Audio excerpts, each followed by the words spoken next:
So to introduce myself, first of all, my name is Ailis McSweeney.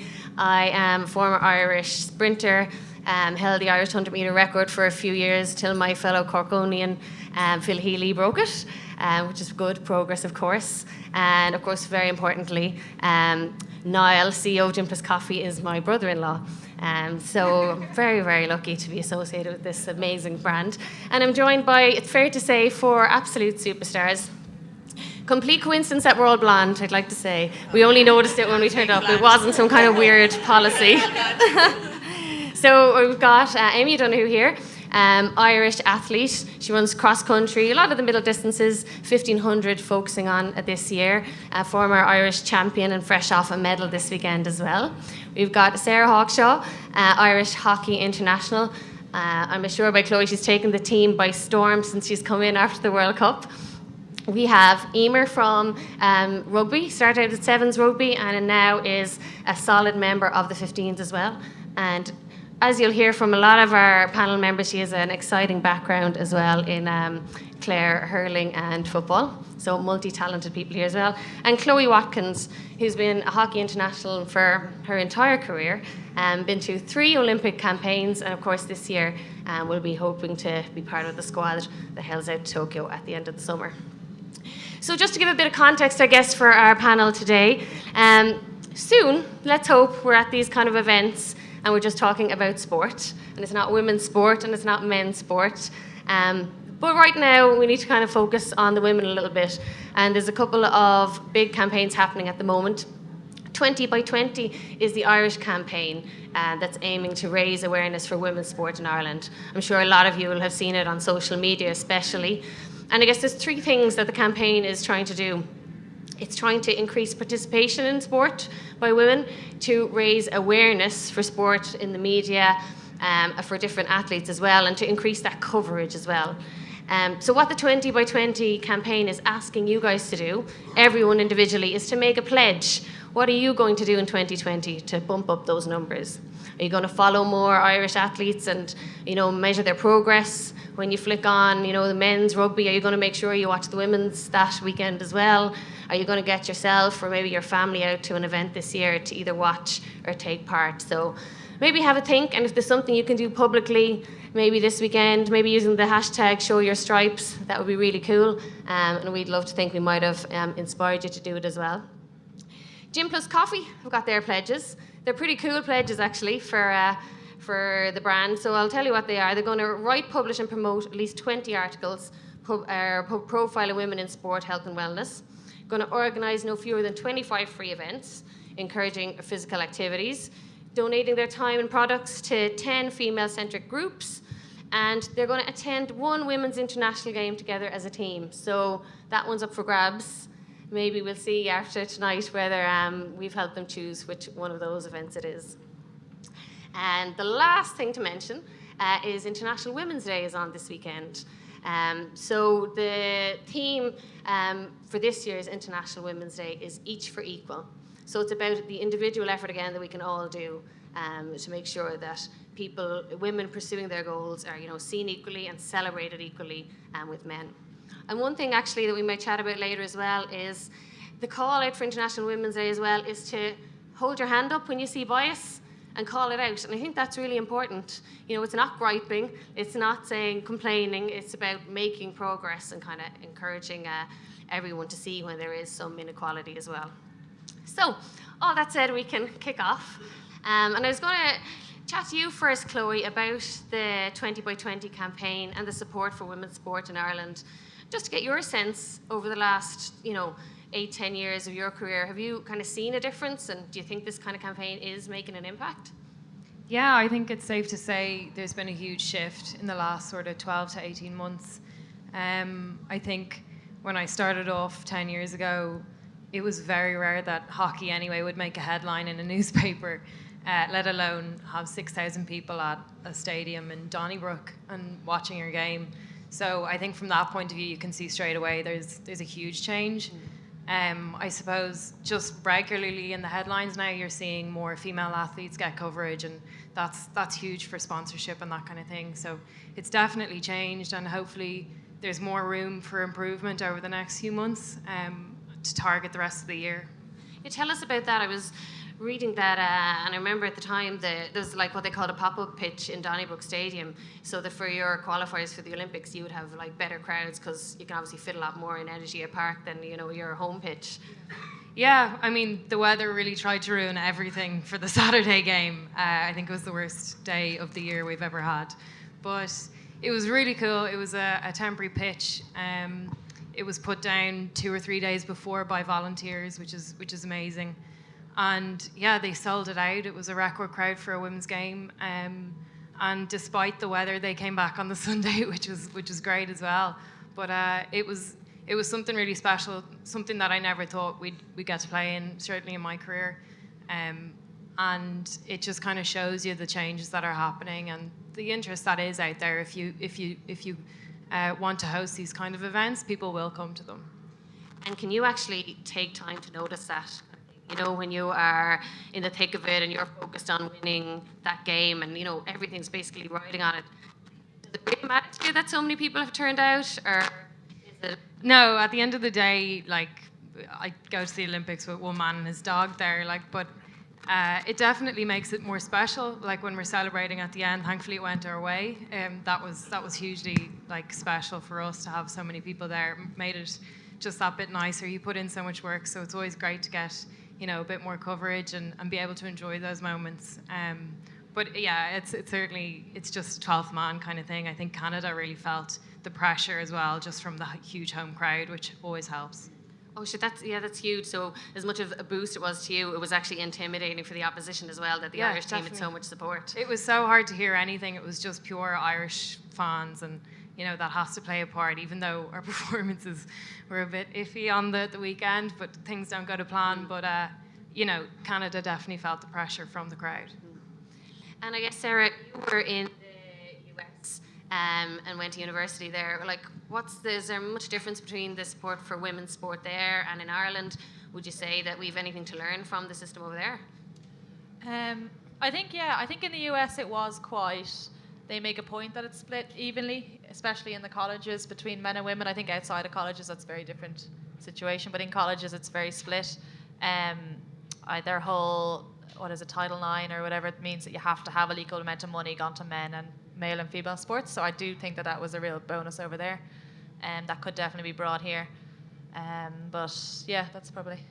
Tell us, while we're talking about it, tell us a little bit about your decision to go. What made you say, I'm off, my career's short enough, I need to spend a little bit of time in this collegiate system? Not much, to be honest. It was very much a last-minute decision. I was planning on staying. I was told by a lot of coaches to stay, kind of to keep playing here, that I wouldn't get very far over there, and it just wouldn't help me in my aspirations to play for the Irish women. But I just decided it's, take it 1 year at a time, go for 1 year, see how I feel. If I want to stick out, it's 4 years of my life. It's something that I'd love to do. I only decided I was going to go in May, which was extremely last minute for over there because I had to sit my SATs on, I think it was May 3rd, and I was gone August 1st, kind of to go there.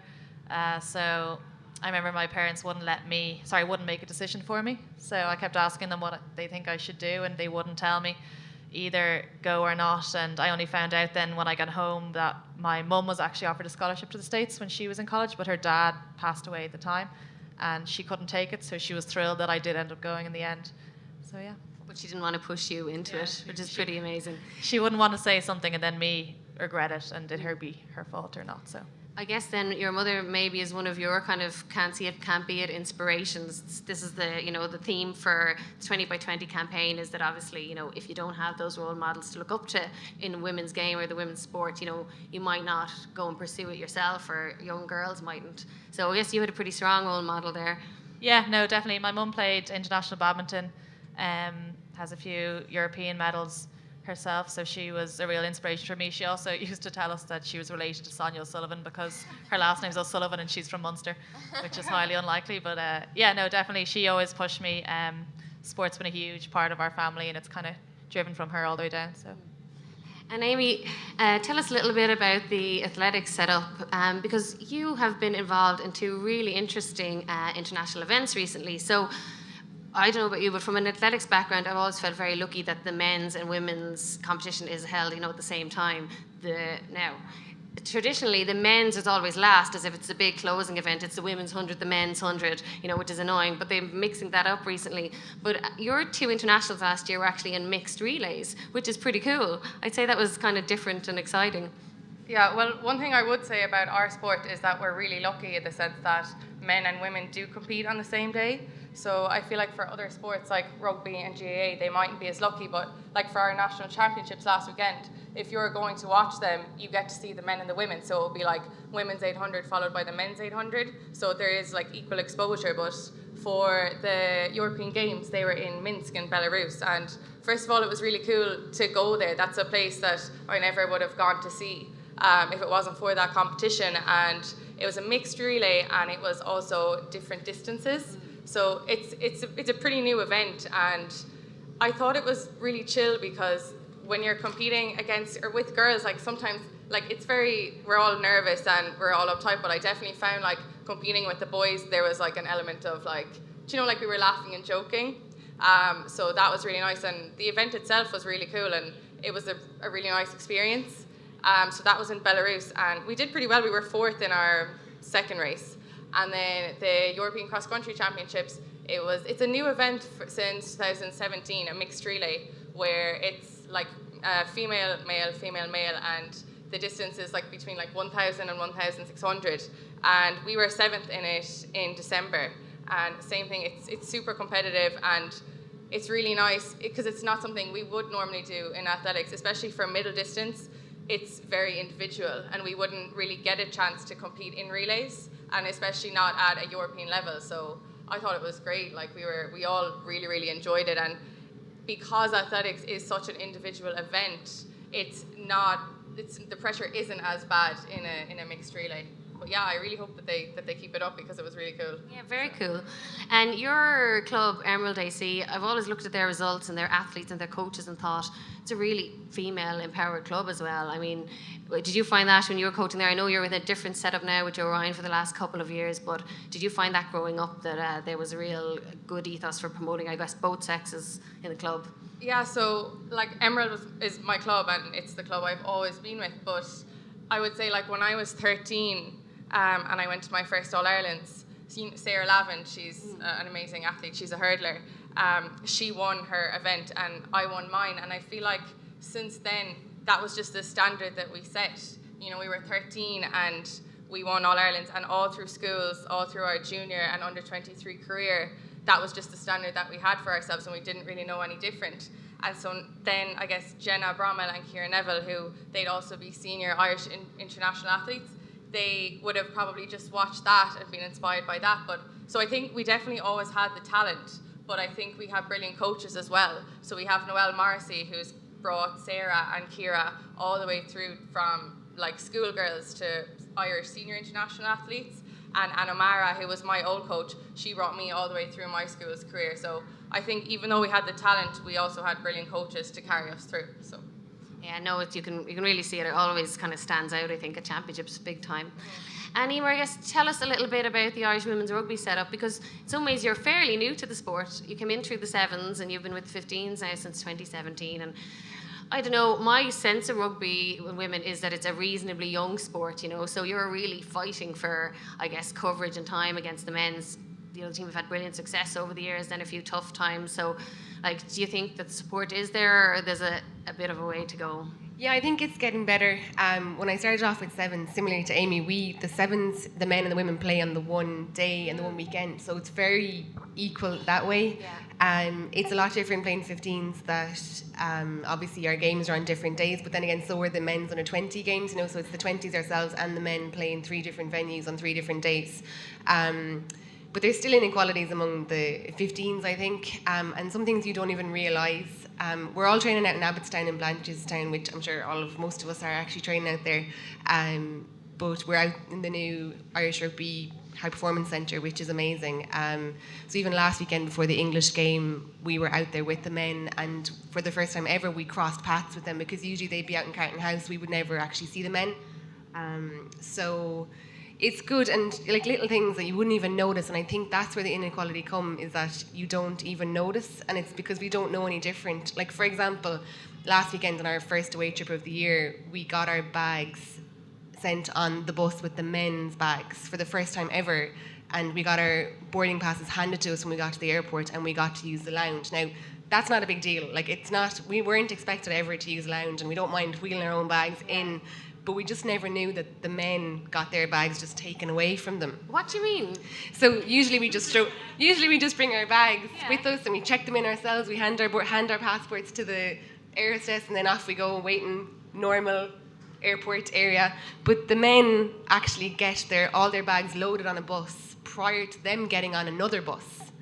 So we got our bags sent with them. They go to the airport and just with nothing, with their backpacks. Sail through, That's like. it, yeah. Oh, right. But like, we never knew anything about that. Yeah. And it was only like, I know it's something really small, but a lot of the time it's because we don't know what the men are getting. And like, it's not a big deal. Like, we can just roll our bags in behind us and get our own boarding passes like everyone else does.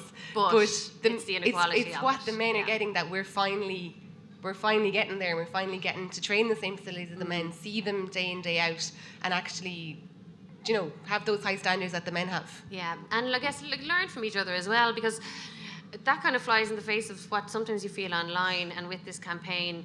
And I don't know, maybe just the prevalence of social media. I would have thought since I've retired, there's a bigger sense of community among sports people and supporting each other and all that kind of thing. But maybe it's actually more online than in real life. Like, would you feel there's a good sense of community among sports people and sports women in general at the moment in Ireland?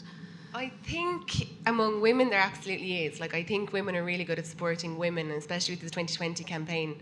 I'm not quite sure the other way around. Like, everyone is busy, and like, you know yourself, you're training, you're playing yourself. It's really difficult. Even one of my pledges this year is to try and get to more women's events, but it's so difficult because you're working full time and then you're training the rest of the time. So when you do have a day free, it's really difficult to go spend it going to another game or going to another event that's on. So I think it's improving. It is definitely getting there. And I think the times and stuff, the games, like your hockey game was on like a peak viewing time. It was like a Saturday night and a Sunday night.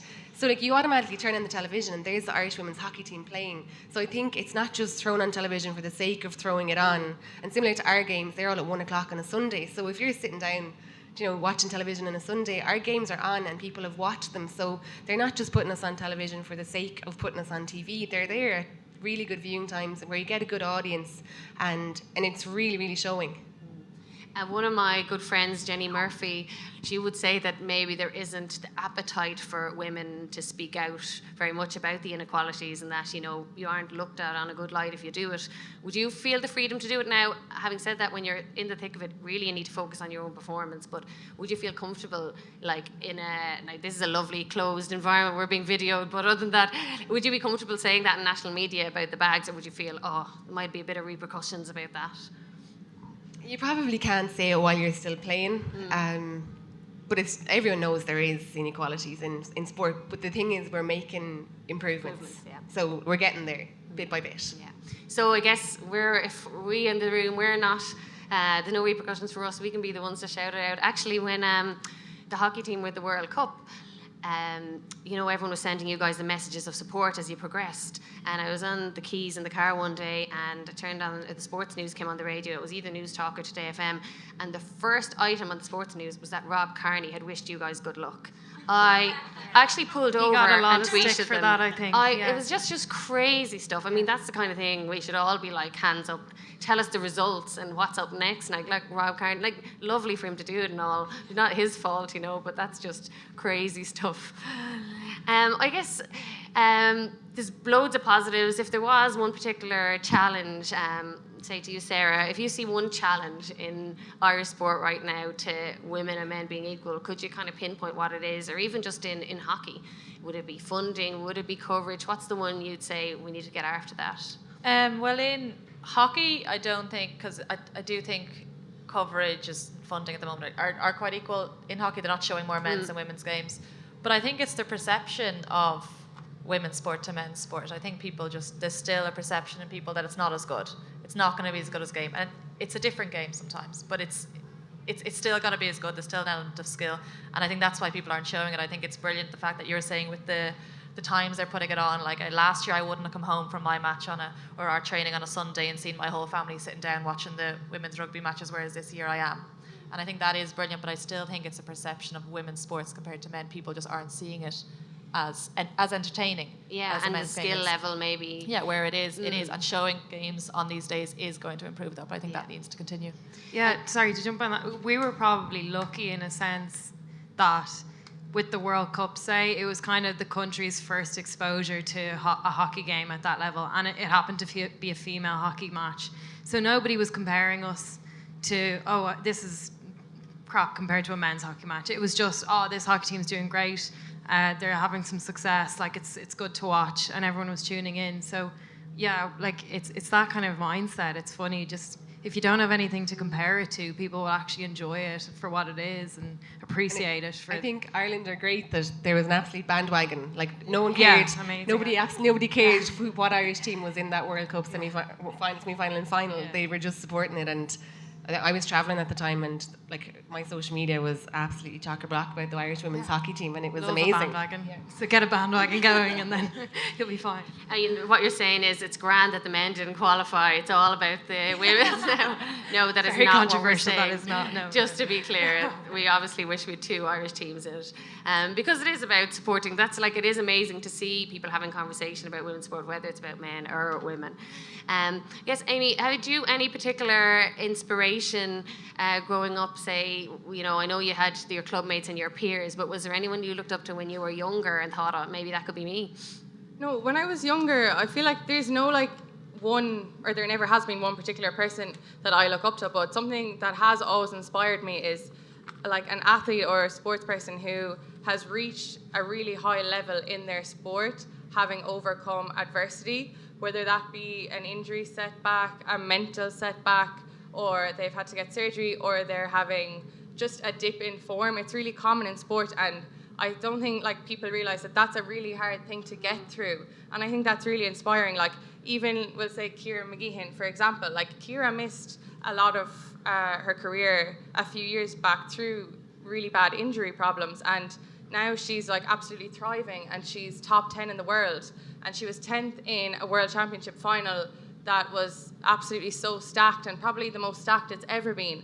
And I was like, wow, that's so amazing. She's been through so much, and I just think that athletes who have probably every reason to hate the sport, that just keep coming back after setback after setback, I just find that really inspiring.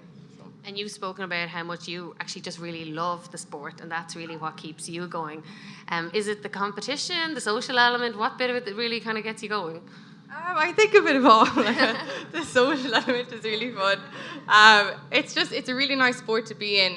I would be definitely more of an individual person. I'd be quite competitive. I definitely couldn't see myself in a team sport. And I just think the one thing I do really like about athletics is there's no bias, there's no judges. It's whoever crosses the line first wins, and whoever is the best on that day wins, and that's that, and no one can take that away from you. So yeah, I think it's a really amazing sport, and you do get to travel so much with it. You get to meet really great people. Some of my best friends are from running, and 2 of them are down there in the audience. But yeah, you meet amazing people, and we're all like-minded people, and it brings you so many opportunities. I wouldn't have gone to half of the places I've been if it wasn't for athletics or met half of the people. And it also teaches you life lessons. When you do go through an injury, you learn that everything doesn't go your way, and it builds your confidence, and you have to overcome adversity. So you learn life lessons from it as well. So yeah. Interesting. You talked about the individual sport being for you, because when I was doing my Googling on Sarah, I was looking at your decision, to pick hockey over athletics. We've a lot of multi-talented people here. So Sarah used to play football with Dublin at underage and was a really good athlete as well. And we were on the same Irish team before. We were on the same international 10 years ago now, I'd say. Probably. Yeah, it would have been about, it was the school's international, yeah. 10 years ago. And they also competed in some very badly organised cross-country races they were telling us about before as well, with a lot of cheating involved. But how did you decide to go for hockey? Because in some ways, now, obviously you have to decide which am I better at, but you've sometimes less control, I would have felt, in a team environment as to whether you're going to get selected. I mean, you guys are now in a selection battle for the Olympics. So what made you think this is the one for me? Well, growing up, I honestly didn't, not that I didn't know what hockey was now, but I didn't really see a lot of hockey. I was more a bit of a go-ahead. Running was kind of my main thing that I was doing. I was running quite seriously, probably 14, 15, 16, 17, and then I was getting injured when I started playing hockey. When I went to school, I started kind of breaching Leinster, Irish kind of underage teams, and I was trying to do that and seriously compete in running as well, and just my legs just weren't able for it. I was getting kind of shin splints, just small issues like that. Eventually, my coach at the time, I'll never forget it, like pulled me up in a session and was like, are you more likely to play hockey in the Olympics or running? And at that point, I was like, hockey. And he dropped me that day, and that was the end of it. He dropped you? Yeah. But for your own good, you felt? Yeah, I knew. I was veering more towards it. I was playing more hockey. I was kind of just trying to get through the running. Even though I did love it, I loved the indoor scene, especially in running. I loved 800s, but yeah, it was just kind of, I knew myself, but I couldn't admit to it, and he kind of just did it for me. So then I just kind of went with the hockey. Sometimes we need those people to give you a push, because like even your decision to go to the States, it's so hard to come to it by yourself, and you're afraid you're going to regret something. But I guess with Tokyo on the horizon, you're not having any regrets right now? No, not at all. God, he was right. He'd be thrilled to hear that as well if I ever found him. No, I loved my running career, and to be perfectly honest, it stuck with me all the way through. Like every team I played on, probably the reason I got it on it is because I could run quite well.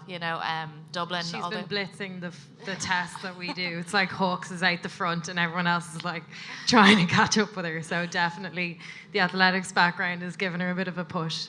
Yeah. And is your position, is it that kind of position where you need to be pretty much athletic? Yeah, it's a large amount of running, not much getting the ball. But it's fun. It's made a lot easier for me. Like it's made, I know I have that physical capacity. I need to get the other bits. Through all sports and through everything I've done, it's been amazing to know that I have that side of the game. I just need to work on the others. So yeah. And Eimear, I guess you've been in the same position, having to decide, am I going to turn my back on the GA as well? And you have a sister, like you said, call it living the dream in the AFL. What made you think after that first taste of sevens that, this is for me? So I was playing football in Camogie for Clare, but living and working in Dublin. And the road down that M7, it's a long road. You're the same, it's long to get home, and you're doing a week's work and then heading down for training on a Friday night. Maybe playing a Camogie game in Cork against Cork on a Saturday, and then going up to Mayo and playing Mayo in a football game on a Sunday, going back to Dublin, doing it all over again. So rugby came at a really good time where they're trying to qualify for the Olympics, and sevens was the first year it was in the Olympics was in Rio in 2016. And rugby as a women's sport, there isn't the underage there, so they just had to go scouting girls from other sports. So there's a good few of us that played sevens that actually had played other sports, whether it be hockey or Gaelic football or camogie, basketball even. So they've really just basically taught me the skills from the start. So I think the reason I went for it was, one, I was kind of sick of the road, and it was time to try something new, but also when someone waves the Olympic flag in front of you and was like, you could be here, you'll drop everything to try and do that. So I played sevens for 2 years, and we didn't end up qualifying for the 2016 Olympics in Rio. And then after that, I was still working full time, training full time. The sevens at the time were semi-pro, but I was still teaching full time. I hadn't actually cut back my hours, so it was really difficult to do. You're gymming 4 times a week in the morning before school and training after school, and there's just no time there wasn't any time for anything else. So I decided to do 15s where everyone is completely amateur, but again a completely different game. But coming from Gaelic football into rugby was bad enough, and then coming from rugby sevens into 15s was completely different. Again, they're two completely different games. I remember my first day playing 15s, they always throw people who don't know how to play rugby on the wing, so I was stuck on the wing, where you very rarely get to touch the ball, you very rarely get to tackle, you really do nothing out there, and it's luck if they actually pass the ball out to you, especially a club. So I started off on the wing, and I remember there was a line out, let's say on the left hand side, and I was left winger, and I genuinely was like, what in the name of God does the blind winger do? Because if anyone knows rugby, in sevens there's just an open side winger, there's no blind side winger, and something so basic. But I didn't grow up with rugby. We watched it, we would have been big Munster fans, and they were winning Heineken Cups at the time, like Ronan O'Gara and all those guys, but I didn't really understand the rules of the game. So it was so difficult at the start, from going from a sport that you're really good at naturally, that you've played your whole life, to being really bad at something. It was really frustrating, but And intimidating, I'd say, as well, was it? Did you feel comfortable enough asking teammates and people, like, what's that about, or what's that rule? You do, in a way, but then, like Amy said, like, you're like, even though we're in a team sport, you still, like, they're your opposition at the end of the day. Like, you're still competing for the 15 jerseys that are there, and everyone wants that jersey. So people, as good as they are, they're kind of slow to help you as well, because they're like, well, if I tell her what to do, she's going to take my position. So, you know, they were good, but then they were a bit wary as well of, like, how much you'd actually tell. But yeah, like, you'd have to, and the coaches were great, and people had great patience with me at the start, because I really did not have a clue. But I'm glad I know a little bit more right now. I'd say a lot more, in fairness.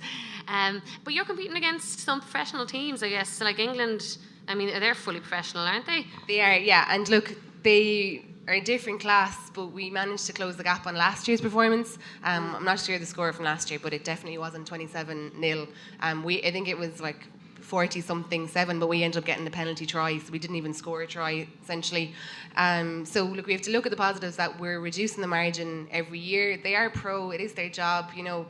Monday after playing England, I was in teaching 6th year Irish first thing, 8:45 in the morning, whereas, you know, they're getting recovery massages, or they're getting, you know, their day off, whereas you're just back into work. But when we're all doing it, it's not so bad. You know, with Ireland, you don't feel sorry for yourself, because you're like, look, every one of us is getting up tomorrow to go to work. But it's difficult, and even France are semi-pro, so they'll be a different kettle of fish as well in a few weeks. But yeah, is the rest of the campaign in doubt, or are you going ahead that it's... So we're obviously due to play Italy this weekend, but that's 100% cancelled, so we're training this weekend instead. But the French game is going ahead unless things drastically change. That's what we've been told. Unless there's like an increase, like a huge increase of the coronavirus, the word, then everything will be fine.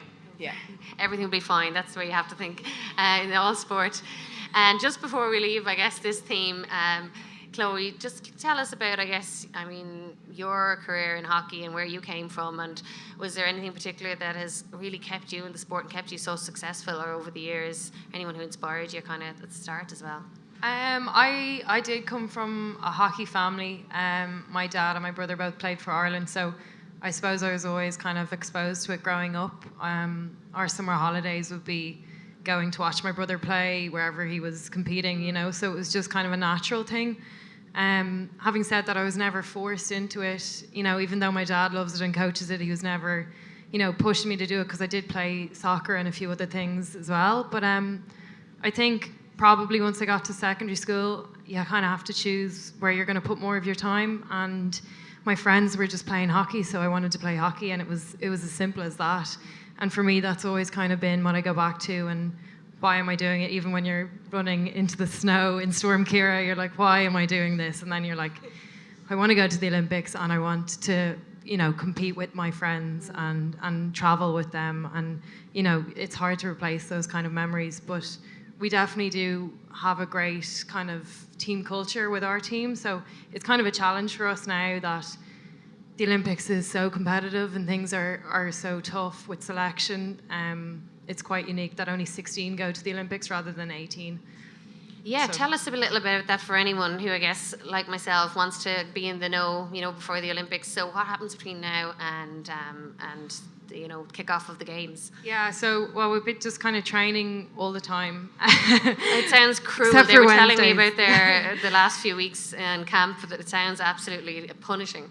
Yeah, our coach is putting us through our paces, because, you know, you have to make it competitive, and he's definitely doing that. We've got a tour to South Africa. It was originally supposed to be Malaysia, but thanks to the coronavirus, it got detoured to South Africa. That's for 3 weeks. Yeah, not too bad. Go to the heat. That's 3-week camp, so that's going to be pretty tough. And that'll bring us up to April. Then we have more matches against China, who haven't been in China for the last 2 weeks either. So it's all crazy, but that's in April, and then there'll be another selection after that to kind of narrow down the squad, because it's quite a big training squad at the moment. So you're going from 30-something down to 18, 16. Yeah, we've about 30 now, don't we, Hawks? Jump in with the numbers if I'm getting them wrong, but then it'll go down to 36, 38. And Yeah. then goes down to 20. goes down to 20 in April. Yeah. So it's basically a cutthroat environment in some ways, but I guess everyone's just doing their own best and kind of trying to stay injury free, I'm guessing, Sarah. Yeah, there's that. But then you also can't be going out wondering getting injured. If you're doing that, you're holding yourself back. If you get selected and you're worrying about not getting injured, you're not playing to your full potential. So it's the same for yourselves with the rugby. It's the same for kind of pure athletics as well. You can't let yourself stand back and worry about getting injured.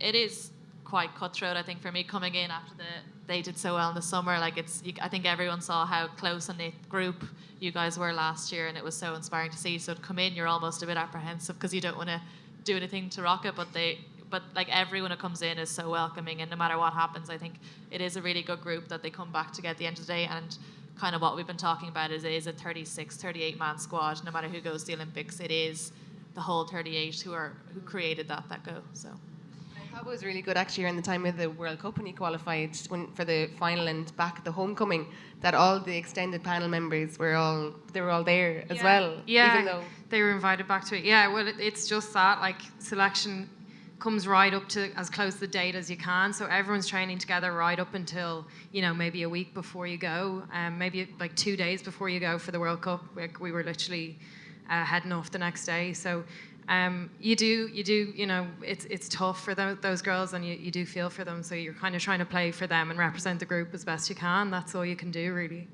I think these two sound very confident anyway. I guess just one quick question on it, because I think it goes without saying, I guess there's no limit on what you are expecting or hoping for at the World Cup. I mean, Olympic medals, that's it, isn't it? I'll leave whoever wants to take that question, take it. Yeah, I mean, at the end of the day, it's the first time we've qualified for an Olympics, but we're so competitive within the team that we want to aim for a medal, of course. But obviously saying that, you're putting a target on your back. But we know we're up to 8th in the world now since the World Cup, and your expectations change. At the World Cup, we were the second lowest ranked team.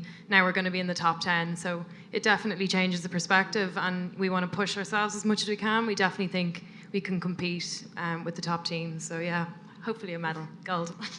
And Amy, what's ahead for with the hockey girls? I feel like, I know you were talking about it like it being a bandwagon earlier, but I just thought it was so cool that literally the whole entire country got behind you, and people who have no interest in hockey probably or had never watched it all of a sudden were like really into it. Like, I wouldn't have like jumped to watch hockey. Like, I liked hockey, but I was glued to those matches, and I thought they were so great. But I just thought it was so inspiring, like watching, being like, wow, like, these girls were underdogs and now they're, second in the world. So like, I just thought that was really cool for women's sport in Ireland. Our penalty shootout probably helped things. Yeah. Even if you don't know what's going on, once it goes to penalties, you're kind of like, oh, this is exciting. So it probably helped. Universal. Everyone loves a penalty shootout. I think when I was one of the RTE presenters, I was chatting to afterwards, and she said that I think the whole Irish population thinks that every hockey match, no matter what the score is, goes to 1v1s because the only matches they've shown have gone to them. Yeah, it's happened a few times. For yourself, talk about getting behind people. So what can we get behind for you in 2020, Amy? What's your aim for the year? So my aim for this year is the European Championships are on. I'm not quite at Olympic level, but I definitely think the European Championships are a realistic target for me. And if I did make them, that would be my first senior outdoor championships. It's really hard to make them, but we have qualifying time, so you have to try and hit them within a certain amount of time. So basically, we would be traveling around Europe from May onwards, trying to get into high-level races to get these times, because in middle distance running, we have races with a pacemaker. So there's someone in the race that's trying to hit certain split times for us to run fast. So that's definitely my aim for the summer, is to run PBs and make the European Championships. And then I would love to make the mixed relay team for the European cross-country championships. And they're actually on in Dublin in December. So that would be a huge event if anyone was able to go. There you go. This is the first pitch for your pledges and for the Gym+Coffee team. So it's the cross-country. We think it's in Abbottstown in December. It's going to be really muddy, wet, rainy. It sounds like an ideal thing to turn up to.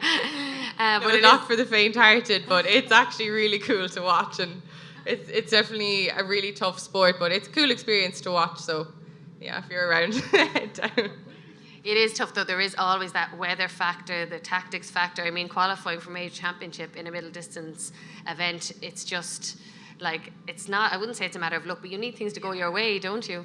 Yeah, you definitely need everything to go your way. Like, even for championship races, our national championships were last week, and my 1500 race in particular was a slow tactical race. So in a slow race, all of a sudden it's all bunched together, and everyone's clipping each other, and you can get spiked, and a 1500-meter race all of a sudden turns into a 200-meter race because we jog for the majority of the race, and then someone makes a move. Like, I'm pretty sure I remember the commentators even being like, okay, and they're jogging. Like, like everyone was saying it. So that's why we do try and go to Europe to get into these faster races where you'll be dragged around to a fast time. And Eimear, for yourself, I guess you're in the middle of a campaign at the moment, but is preparation for the World Cup kind of top of your list after that, or tell us where you're focused? Yeah, like ourselves and Italy are up for World Cup qualifiers in September, so not playing that game actually probably benefits them better because they're higher ranked than us at the moment, whereas if we played them and beat them, we'd be going in with a better ranking in September. But that game is still up in the air. It probably will be played at some stage, just not quite sure when. So I know Six Nations is obviously what we're focusing on right now, but it does help us prepare for our September qualifiers for the World Cup. So we've one eye on September. We have all 4 weeks in September. There's some home games, some away games. We're not quite sure of the structure of it yet. But because we didn't qualify in the last World Cup, we have to qualify through this qualifier in hopes of qualifying for the World Cup in New Zealand next summer. So New Zealand, that would be pretty cool. Yeah. But like now I'm only picking up on, kind of bits and pieces here, but like it seems like the last World Cup almost scarred a few people on the team, and I know for yourself you took some time out as well from it. Like, what do you think is something going to be different in the preparation for next year, or do you think you're going to approach it slightly differently? Yeah, like to me it was like an amazing experience. It was a home World Cup in my first year playing 15s rugby. Like, it's a dream, really. It's the dream. But to people who'd been there, who'd played in the World Cup previous, it wasn't good. And it's great that people have finally stopped talking about that World Cup. So I'm glad about that. But I had actually planned to go away anyway after that year. So I had planned, even before I got drafted into the Six Nations squad, to take a year off and go travelling. So I took that year off. So between people leaving, taking years away, and retirements, the panel completely changed after that 2017 World Cup. And those younger girls have finally got a lot of game time, a lot of experience through the course of the last few Six Nations and the November internationals we've been having. So I think this year's World Cup will be 2021 World Cup will be a completely different team performance, and I think we'll be ready for it. There was a lot of youth in the last World Cup, but also a lot of people with experience, and I think we have a good mix of that now. Again, we need to just build on that and I suppose look for a better performance. There is also the added element of having a home World Cup. There's a lot of people watching us, a lot of people talking about us, and it didn't go to plan from the start, which a lot of eyes are on you as well. But that's the thing, you've got to take, like when the performances don't match up, you've got to take the coverage. We want them covered, so you have to take it as it is and kind of get through it and have the resilience to do that, I suppose. So maybe for the people who are still around for next year, then will have kind of grown or be even stronger going into next year. Yeah, like we've a busy summer. We've training and tours during the summer.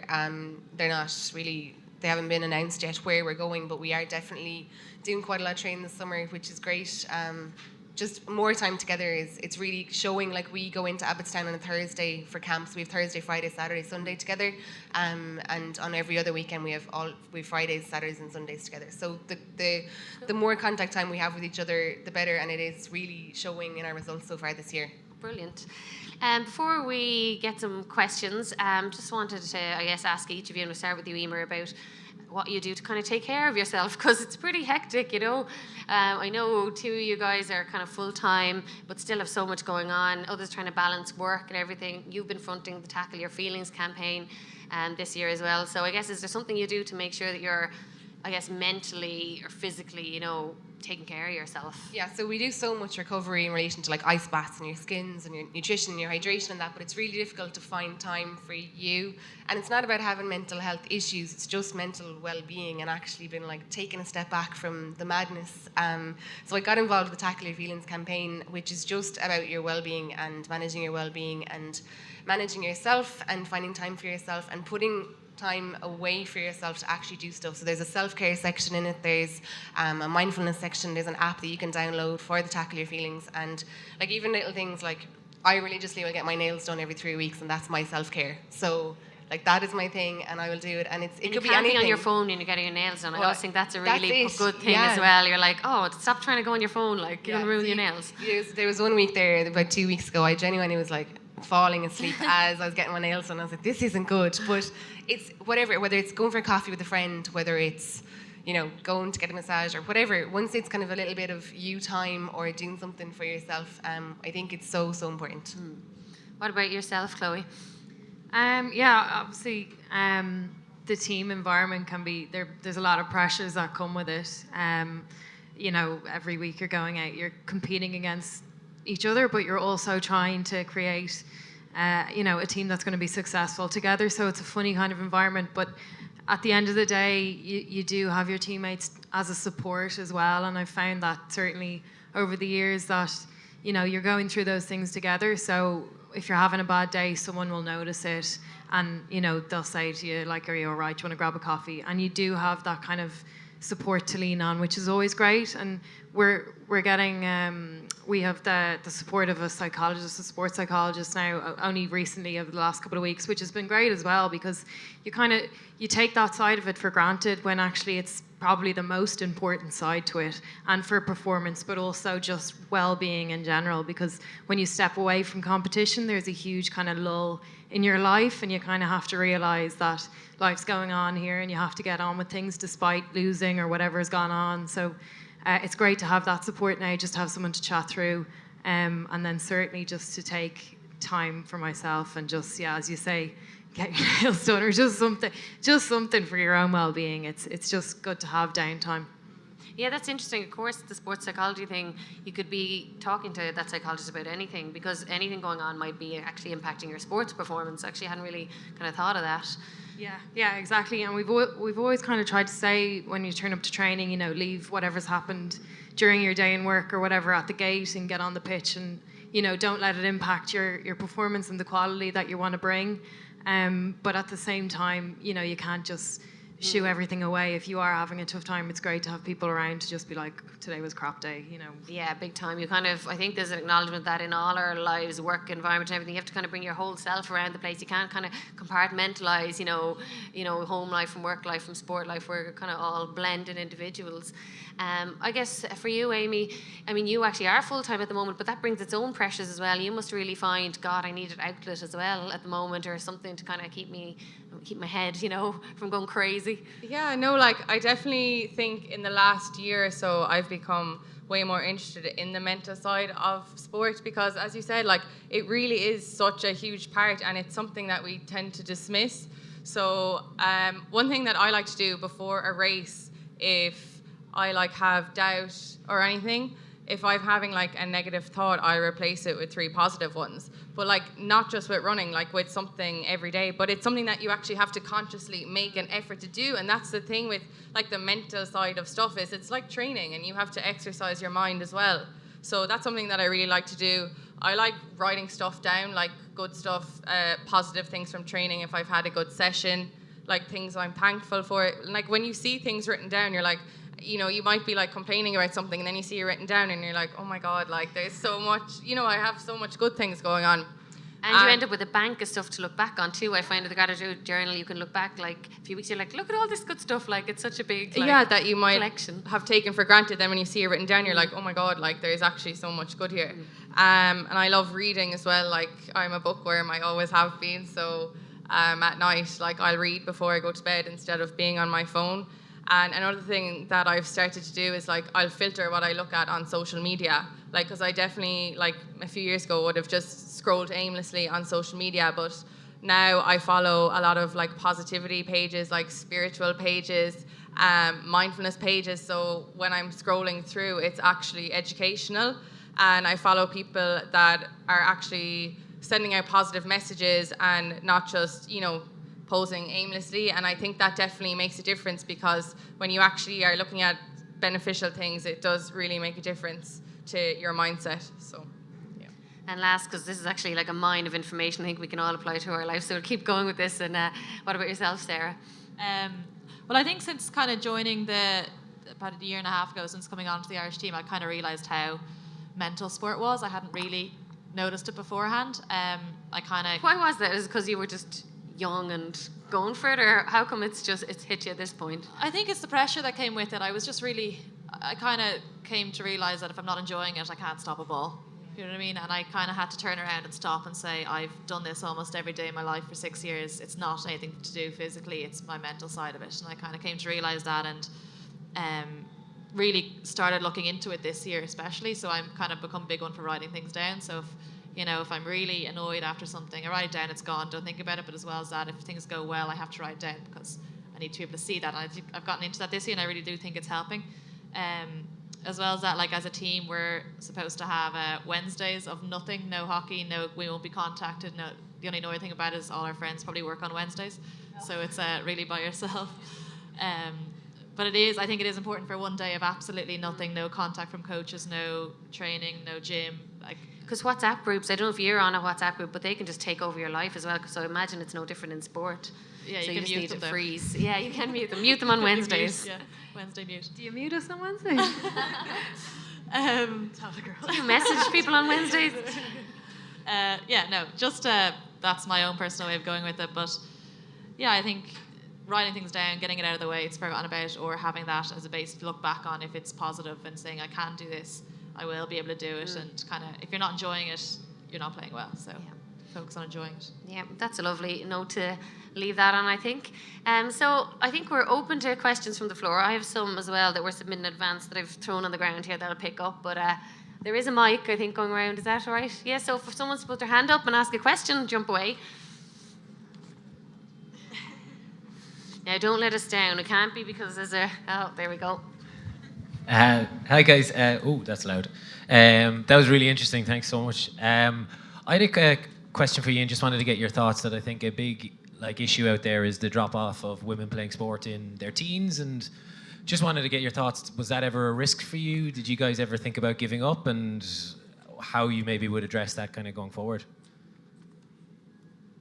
No, I don't think I ever did.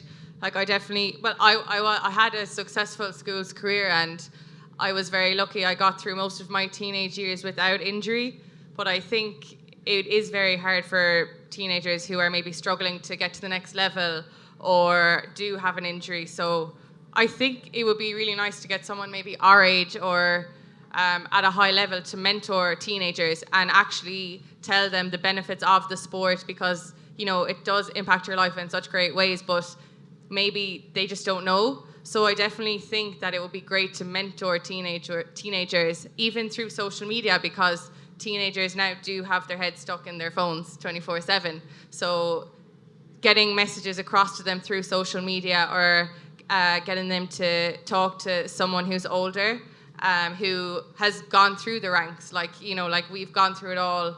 I think you have to talk to them.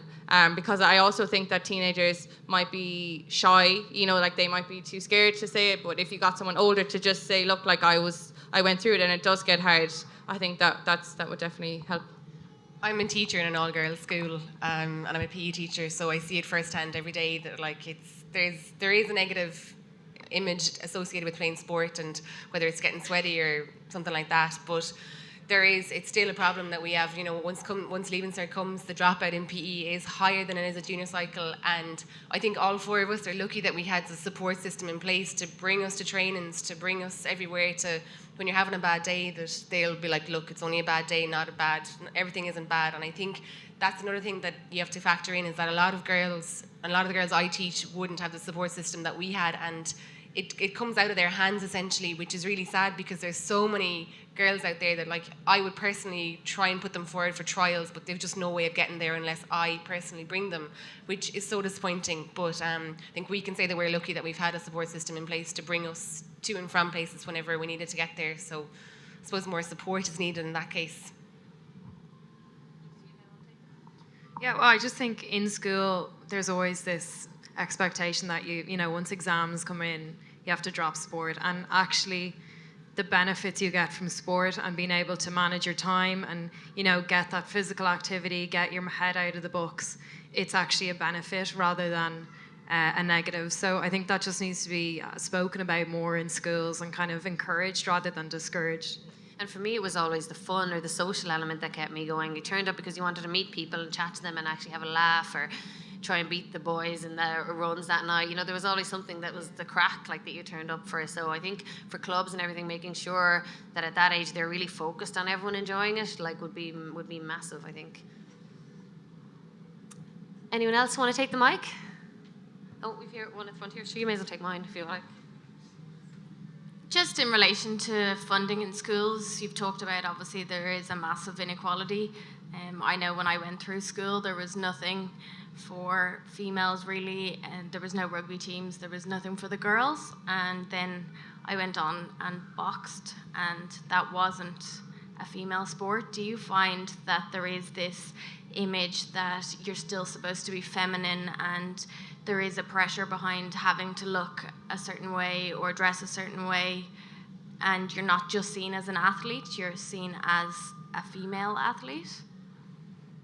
Yeah, I think there still definitely is. Anna Capeless, one of the girls who's over in London playing with Harlequins, she put up a tweet the other day saying she was at the men's game or at a women's game, and a guy beside her said, "Oh God, she's too pretty to be playing rugby." You know, like, I think people don't mean it, but it's still absolutely there. You know, it's out there and it is there, and I suppose it's about us just realising that it's not just women's rugby, it's rugby. And I think French rugby are the first team to do it, that they actually have the 15s rugby team and then the 15s rugby team, the men and the women, but they don't call it. If you go on their social media, you'll see the French just have the French team for Saturday's game and the French team for Sunday's game, and it's not men, it's not women, it's just the 15s team. And I think more teams need to take strides like that. In relation to the funding in schools, I think it really differs depending on the school that you're in. Like, I'm in a voluntary secondary school where sport is not the main thing. We try and make it the main thing, but it's very difficult when, you know, we're not paying coaches, we're not getting people involved like that. Whereas I'm sure in fee-paying schools, you know, you've coaches coming in that are paid, where there's a huge emphasis on sport, and there's a tradition of sport in those schools to do well, whether it's hockey, whether it's rugby, whatever it is. So I think it does depend on the school in relation to the funding part of it. I think I remember when I was in school, for PE, we never got to play the same things that the guys are playing in PE, and I never knew why. And it was just, oh, the girls are going inside and doing like whatever it was. And it was, oh, yeah, I know you're a PE teacher, so I'm sure it's changed now, but we never got, the boys were outside playing hurling or whatever, and we never got to do things like that. And I never understood why, but it was just funny that you said that, because it used to be like that in school, and it wasn't like, go on out there. And I think the girls would enjoy it as well. I think if you give them the opportunity to play it, they'll get stuck in and play it, and they'll probably surprise people. But it's just giving them the opportunity to do that, rather than just like assuming they're not going to want to go out and do this. Let's put them inside doing something terrible that discourages them further from wanting to do it, you know? Yeah, our PE in primary school was actually just gymnastics. For like how many years in primary school? 8 years. 8 years of gymnastics. We never did anything else. Like, it's just crazy when you think about it. But that's really interesting. Like, I know Katie Taylor is one of the kind of athletes who got stick about it at the start, not now, obviously. Of course, you know, it's easier for her to win because it's such a new game. But look what she's changed, like, for women in boxing. You know, now it's a sport, like, that people like know it's acceptable and amazing for women to take part in. So, just another example of like the role models being so important, I guess, too. Would anyone else like to take the mic? So I suppose my question to the whole panel, I suppose, would be the awareness around the menstrual cycle and the likes of the USA American soccer team that are now like the coaches tailoring the training. It's probably easier for Amy because you're in an individualized setting, but like, do any track your menstrual cycle? Because like Fitter Woman is like an Irish app sort of thing. So I'm just wondering, do any like track your menstrual cycle? Do you implement those kind of learnings into your training schedule or not so much? So our S&C Orla, we have every single day we have to do a wellness. It's an app that we have, and we track how many hours we've slept, what was quality of our sleep, how's our fatigue, how is our everything. So literally, and then it asks you what stage and what day of your cycle that you're in. So when we go into a gym, there was one day that she was like, look, the majority of you guys are on stage 2. And in stage 2, you can lift heavy. So she was like, really power through here today. You're all going to probably hit PBs if you really power through tonight. So that's in rugby. It obviously doesn't work for everybody, but she would make regular references to it, that today, look, I'm sure a lot of you are fatigued because a lot of you are in phase 1. So she would make reference to that. And that's only really new this year. It's never happened before, it's a good improvement to make. Yeah, we wouldn't have anything like that, but we've kind of talked about it over the last while because for the Rio Olympics, the GB hockey team who went on to win gold at that Olympics, it came out afterwards that, you know, their S&C and their physiologist had done work around the menstrual cycle and everything else, and their training was tailored towards it. And it was like this revolutionary thing, this breakthrough thing. And it had never been thought about in any other setup. And now suddenly they're thinking, oh, okay, it does have an impact. It is an important side of it. But there isn't enough maybe research or that kind of thing behind it. And it hasn't been implemented for us yet, but yeah, it's something that's so important, and it's just not given enough importance, I don't think. Yeah, no, I totally agree. Like, and it's just something that even now I would go back through my training diaries because I have that Fitter app and I have like other apps that track my period, and like I can tell there's certain times in the month where I've run my best races, and I can look back through my period and be like, oh, it was that time of my cycle. And then I also know that when not that I would put it all down to that, but if I had a poor performance and I looked and I was like, oh, like it's just a few days before my period, or I was on my period. But I definitely think it's a huge part of it, and it isn't discussed enough at all. And it does really affect you, you know. But like with my coach, and my coach is amazing, and I would say it in a session. I'd be like, look, like I have my period, and like I would just be so open about it. But I feel like it's not, like it's still like, you know, hush a little hush. bit taboo, yeah. Yeah, and it's like we all have it, and I definitely think that you know, people should talk about it more because it does affect your performance. But I would try my best now, and only in the last year or two, because it's only since then that I've kind of been paying more attention and being like, oh wait, this actually does affect how I perform. Like for this next season coming now, I will try and plan my races around it and be like, okay, well, I wouldn't bother going abroad at this time of my cycle because I know I'll be tired. So yeah, I definitely think it's a huge thing to take into consideration. So great question to ask in an all-female panel, but definitely ask it if you're at a mixed panel as well. I think it's important too. Back there. Just behind you there.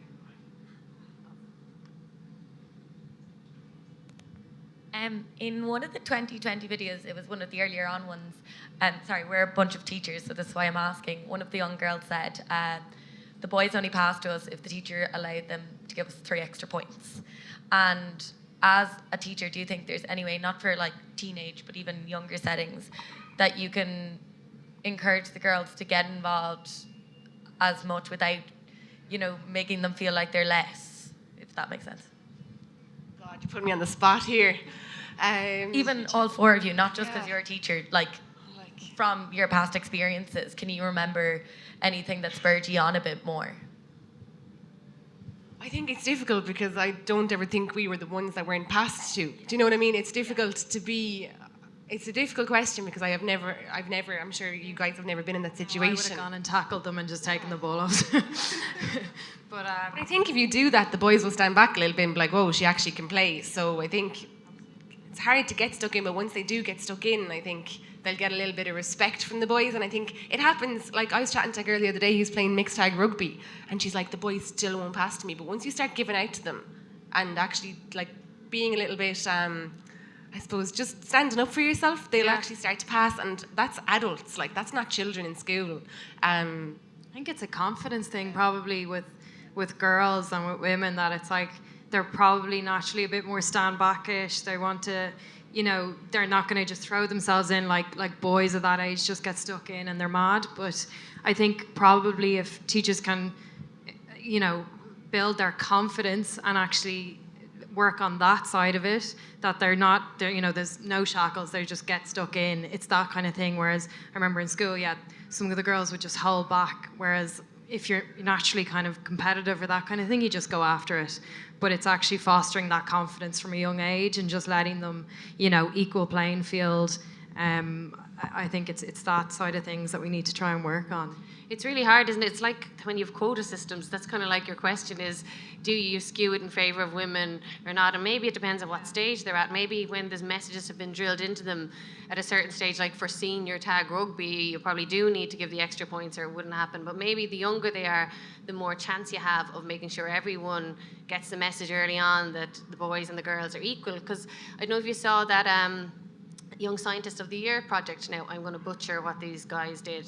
It was a cool project, and it was about biases and how biased people get to female abilities from a young age. And the big thing that I took out of it was that it's not good enough just telling women or girls that they're able to do this, that they can be engineers, they can be sports person. You have to be sure you tell the boys that the women can do that.